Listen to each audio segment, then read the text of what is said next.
Hello குட்டீஸ், இன்னைக்கு வந்த பெட் ஸ்டோரிஸில் த ஹானஸ்ட் பாத். ஒரு அழகான சின்ன கிராமத்தில் ஒரு ஏழை விவசாயி இருக்கார். அவருக்கு பெருசாக வீடு இல்லை, அவங்க குடும்பத்தில் சாப்பிட்றதுக்கு கூட கஷ்டமான ஒரு சுச்சுவேஷன் தான். ஆனால் அந்த விவசாயிக்கிட்ட ஒரு நிலம் இருக்குது.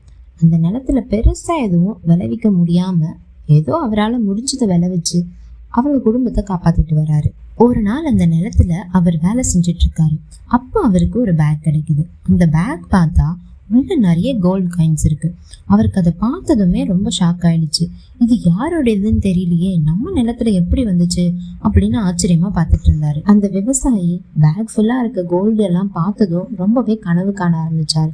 இதை வச்சு நம்ம பெரிய வீடு கட்டலாம், நம்மளோட பசங்களெல்லாம் நல்லா படிக்க வைக்கலாம், நிறைய விஷயம் நம்ம இதை வச்சு செஞ்சுக்கலாம் அப்படின்னு கனவு காண ஆரம்பிச்சாரு.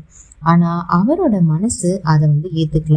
இது எப்படி இருந்தாலும் இது நம்மளோடது கிடையாது அப்படின்றது அவருக்கு திரும்ப தோணுச்சு. சரி, இது யாரோடதுன்னு கேட்டு அவங்க கிட்ட இதை கொடுக்கறது தான் சரியான விஷயம் அப்படின்னு யோசிச்சு ஊருக்குள்ள நடந்து போறாரு. இந்த பேக் என்னோட நிலத்துல கிடைச்சது, இது யாரோடதுன்னு உங்களுக்கு தெரியுமா அப்படின்னு கேட்டுட்டே போறாரு. அப்போ அங்க இருக்க ஒருத்தர் சொல்றாரு, ஒரு பணக்கார வியாபாரி இருக்காரு இல்ல நம்ம ஊர்ல, அவரோடதுதான் இந்த பேகு.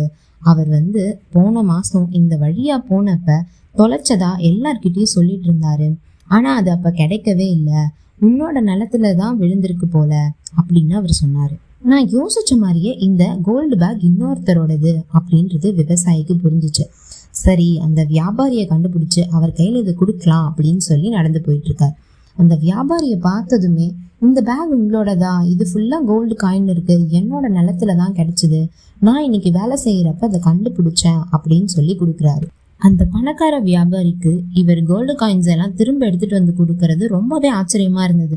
அதனால அவர் பார்த்து, ரொம்பவே நல்ல விஷயம், ரொம்ப நன்றிப்பா, ஆனா நீ இதை எப்படி என்கிட்ட கொடுக்குற, நிறைய பேர் இதை கிடைச்சா அவங்களே வச்சுப்பாங்களே, எப்படி நீ இந்த விஷயத்த கொடுக்கணும்னு நினைச்ச, எப்படி நீ ஆனஸ்டா இருக்க அப்படின்னு கேள்வி கேட்கிறாரு. அதுக்கு விவசாயி பதில் சொல்றாரு, இந்த கோல்டெல்லாம் என்னோடது கிடையாது இல்ல, நான் எப்படியும் உழைச்சு சம்பாரிச்சாதான் அது எனக்கு நிலைக்கும், அது எனக்கு சந்தோஷத்தையும் கொடுக்கும், நான் மற்றவங்களுக்கு எடுத்துட்டனே அப்படின்ற அந்த ஒரு ஃபீல் இருக்குல்ல, அது என்னை நிம்மதியா வாழவே விடாது அப்படின்னு சொல்லி அந்த விவசாயி அந்த பணக்கார வியாபாரி கிட்ட இந்த கோல்டு உங்களுதுதான் அப்படின்னு கையில கொடுத்துடுறாரு.